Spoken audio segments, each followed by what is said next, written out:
Enter करते हैं और हमारी बॉडी के जिस सेल के पास उसने पहुँचना होता है वहाँ पहुँच जाते हैं और हमने बोला था वहाँ पर उनके पास हमारे पास उन क्या प्रेज़ेंट होते हैं, जो भी एक टिपिकली हमारा सेल है उसके पास रिसेप्टर्स होते हैं जिनको रिसीव करता है। तो दैट मीन्स वो पर्टिकुलरली टारगेट ऑर्गन पे जाकर अपना काम करते हैं।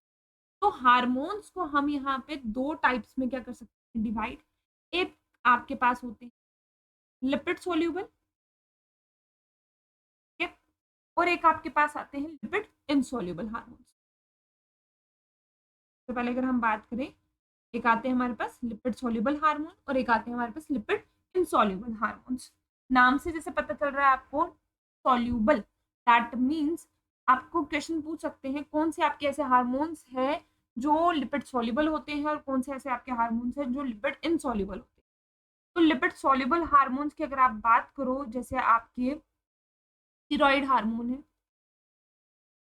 थायराइड हार्मोन में हमने सुबह भी बोला, थायराइड हार्मोन में आपके पास जो है जैसे टेस्टोस्टेरोन है आपका, राइट?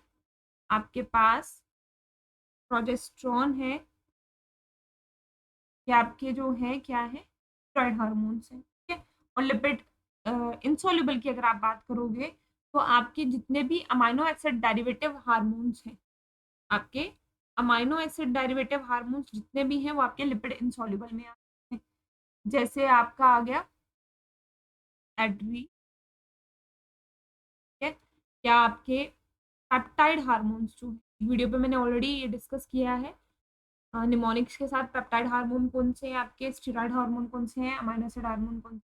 पेप्टाइड में जैसे आपके पोस्टीरियर पिट्यूटरी के आगे vasopressin and oxytocin, insulin. Insulin के ऊपर क्वेश्चन आपको दिखेगा, आपको मिल जाएगा इंसुलिन के आपको, इंसुलिन के ऊपर क्वेश्चन। इंसुलिन जो है आपका it is also peptide hormone, glucagon वगैरह है वो भी पेप्टाइड है, ऑक्सीटोसिन है वो भी पेप्टाइड हार्मोन है, राइट? अब नाम से जैसे हमें पता चल रहा है जो लिपिड सॉल्युबल हार्मोन्स हैं, लिपिड सॉल्युबल हार्मोन जो है हमें मालूम है हमारी प्लाज्मा मेम्ब्रेन के बारे में कि प्लाज्मा मेम्ब्रेन जो है हमारी वो फॉस्फो बालिपिड से बनी हुई होती है।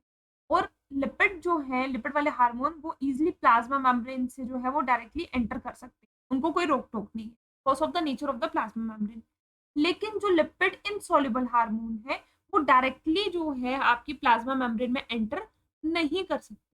अब ये एंटर डायरेक्टली नहीं कर सकते, दैट मीन्स इनको कुछ एक्स्ट्रा, मतलब सेल के अंदर जाने के लिए कोई एक्स्ट्रा रिसेप्टर की जरूरत है, कोई एक ऐसा मीडियम चाहिए जिसके थ्रू जो है ये अंदर एंटर कर सकते हैं। मतलब लिपिड सॉल्युबल वाले जो है वो इजीली जा सकते हैं लेकिन लिपिड इनसॉल्युबल वालों को डिफिकल्टी है एंटर करने के लिए। तो वो क्या करते हैं, जब वो डायरेक्टली नहीं जा सकते तो वो क्या करते हैं, वो एक्स्ट्रा सेलुलर किसी रिसेप्टर के साथ बाइंड हो जाते हैं और फिर अंदर जाते हैं। क्या करते हैं, किसी एक्स्ट्रा सेलुलर रिसेप्टर के साथ बाइंड अप होंगे और फिर जाकर जो है वो अपनी पूरी एक्टिविटी को इस तरीके से क्या करते हैं, परफॉर्म करते हैं, राइट? तो आपके पास जैसे मैंने अभी एग्जांपल्स में आपको बता दिया, तो इसके ऊपर थोड़ा सा फोकस रखना आप। अमाइनो एसिड डेरिवेटिव हार्मोन कौन कौन से आपके, एड्रेनलिन का दूसरा नाम एपिनेफ्रिन, नॉन एपिनेफ्रिन आ जाएंगे आपके।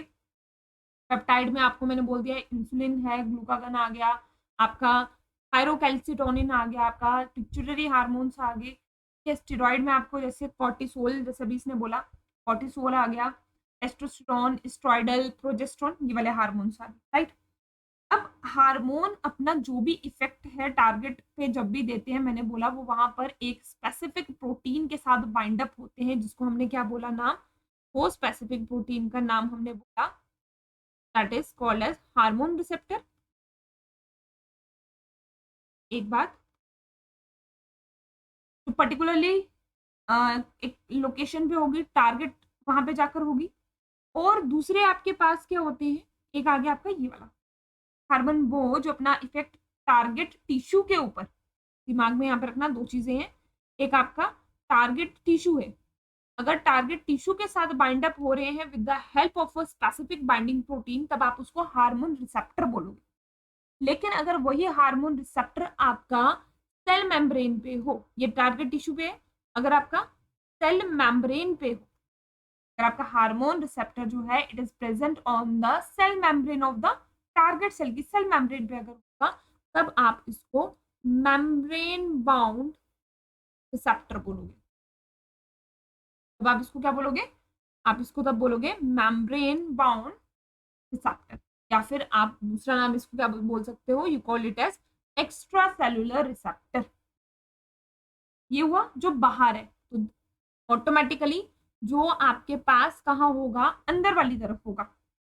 जो रिसेप्टर आपका टारगेट साइट की जो होगा अंदर वाली तरफ होगा, आप उसको इंट्रा सेलुलर रिसेप्टर, ठीक है। मतलब वो कहाँ पर होंगे आपके, अगर आपके रिसेप्टर्स जो हैं it is present on nucleus, receptor अगर आपका अंदर है, सेल के अंदर न्यूक्लियस पे है जैसे, तो तब आप उसको बोलोगे इंट्रासेलुलर रिसेप्टर।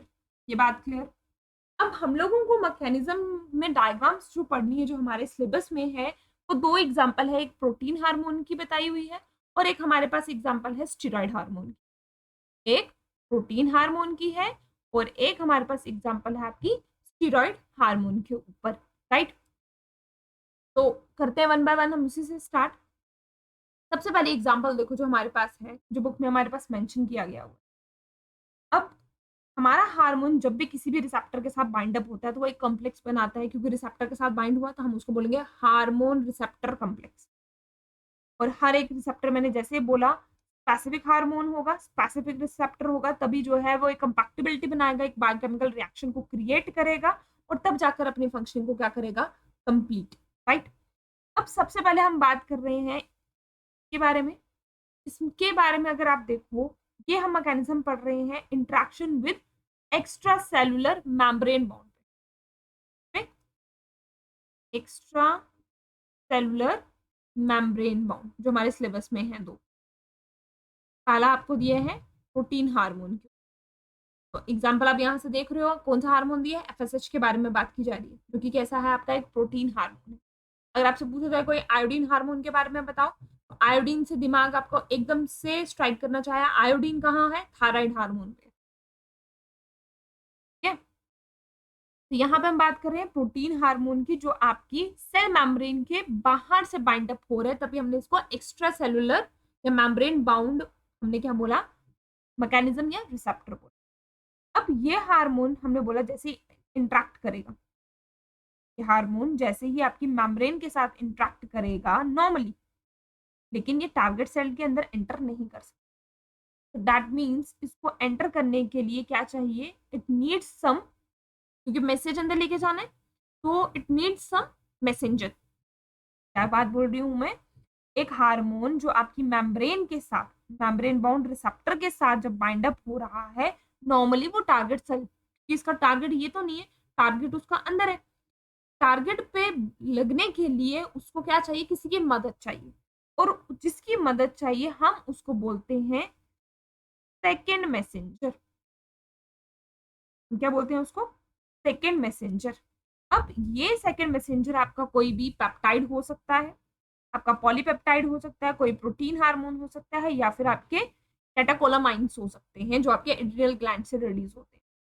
ये एक्ट करते हैं इस मैकेनिज्म, और यहाँ पर जो भी आपके हार्मोन्स हैं डायरेक्टली वो सर्कुलेट होंगे आपके टिश्यू में, ठीक है, और वहां से जाकर जो है वो सेल की सरफेस पे बाइंड अप हो जाए। जैसे आपको ये दिख रही है, ये एक सेल मेम्ब्रेन है, ये आपका हार्मोन है एफएसएच, ये डायरेक्टली इसकी सेल मेम्ब्रेन पे जाकर क्या हो गया है, बाइंड अप हो गया, बाइंड अप हो गया।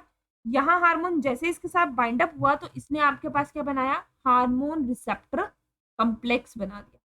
ये रिसेप्टर आपको दिख रहा है, ये बॉक्स सा, ये आपका रिसेप्टर है, और this one is your receptor, ये वाला, ठीक है, ये आपका रिसेप्टर है, और ये आपका हार्मोन जो है ये इसके साथ जाकर, ये ब्लू वाला इसके साथ बाइंड अप हो गया। यहाँ पर इसने बना दिया क्या, हार्मोन रिसेप्टर कॉम्प्लेक्स। अब इसमें जो है वो क्या आ जाएगी, कन्फर्मेशनल चेंजेस आ जाएंगे, जिसकी वजह से ये एंटर कर पाएगा आपका कहाँ पर, साइटोप्लाज्म वाली तरफ, ठीक है। अब देखो पहला रिस्पॉन्स हुआ, ये आपकी ओवरीज है, ओवरीज के बाहर आपको बात बता रहे, ये हार्मोन आ गया एफएसएच, रिसेप्टर ने रिसीव किया, पहला रिस्पॉन्स जनरेट हुआ। आफ्टर दैट जैसे कन्फर्मेशनल चेंजेस हुई, जैसे चेंज आई आपके साइटोप्लाज्मिक पार्ट में, आपके साइटोप्लाज्मिक पार्ट में जैसे ही कन्फर्मेशनल चेंजेस आएंगी, है ना, हमने क्या बोला, हार्मोन आपके जैसे रिसेप्टर के साथ बाइंड अप हुए, उन्होंने हार्मोन रिसेप्टर कम्प्लेक्स बनाया, जिसकी वजह से आपके साइटोप्लाज्मिक पार्ट का जो है रिसेप्टर का उसमें चेंजेस आई। साइटोप्लाज्मिक पार्ट जो है रिसेप्टर का, तब जाकर उसने क्या किया, उसने प्रोड्यूस किया एक सेकेंड मैसेंजर। तो क्वेश्चन आपको यहाँ से पूछा जाता है सेकेंड मैसेंजर कौन कौन से हैं।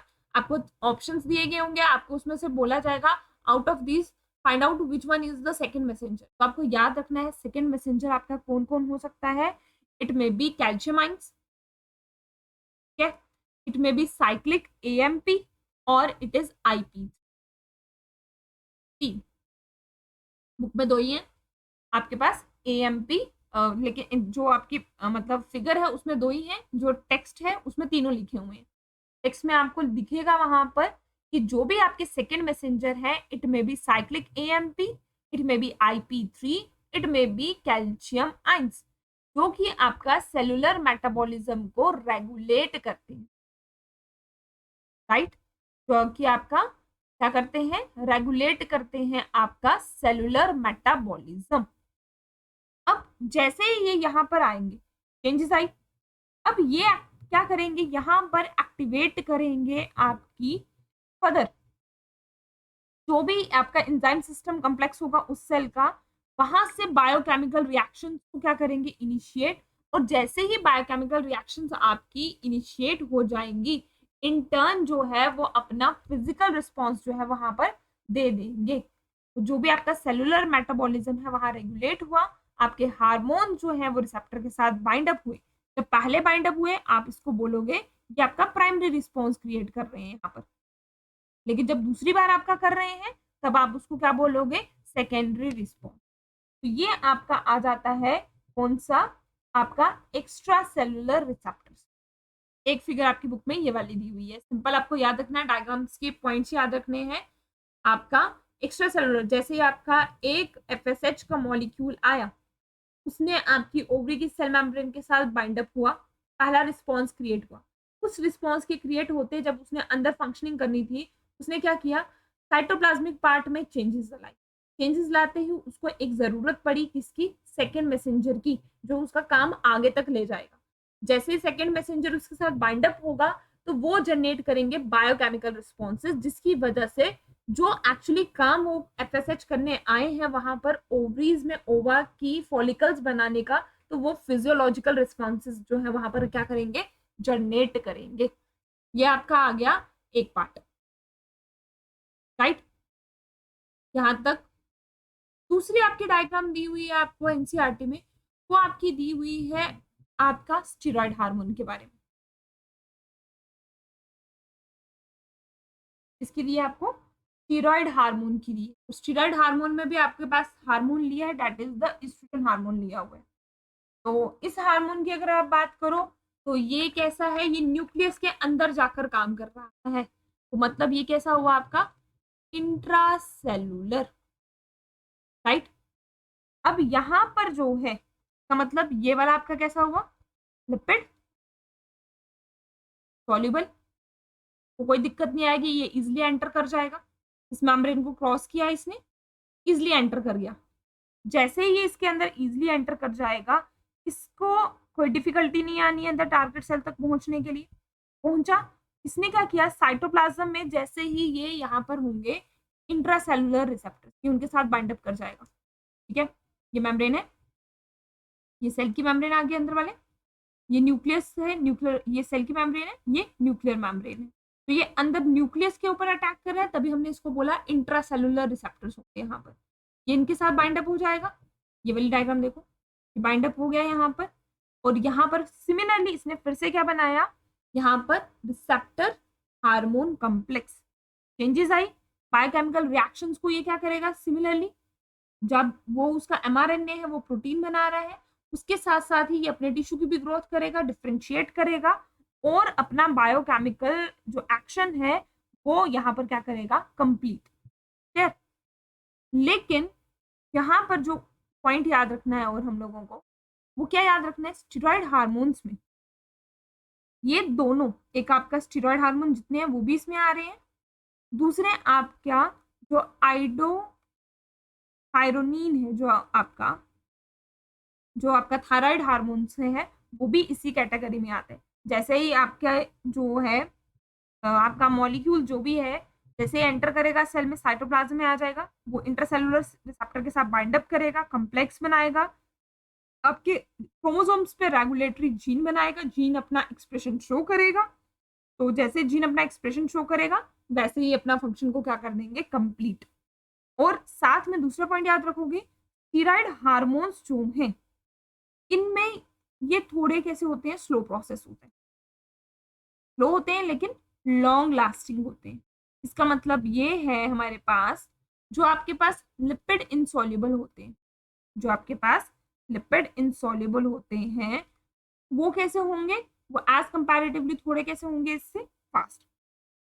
थायराइड हार्मोन क्या है, थोड़े स्लो है लेकिन लॉन्ग लास्टिंग है as comparative to the lipid insoluble. का मतलब वो शॉर्ट टाइम पीरियड के लिए होते हैं, ज्यादा टाइम के लिए नहीं होते। क्यों, यहाँ पर ये जीन के अंदर जाकर प्रोटीन फॉर्मेशन करते हैं, तभी टाइम कंज्यूमिंग है लेकिन लॉन्ग लास्टिंग है।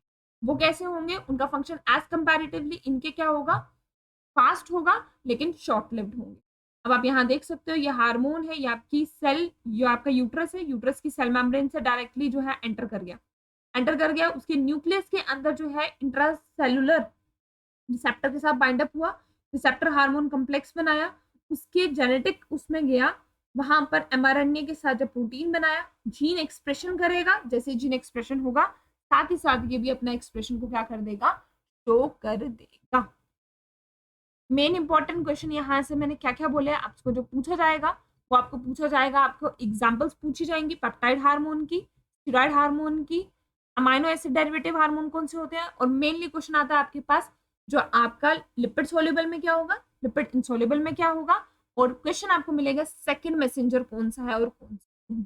आई होप यहाँ तक सारी बातें आप लोगों को क्लियर हो गई हुई है।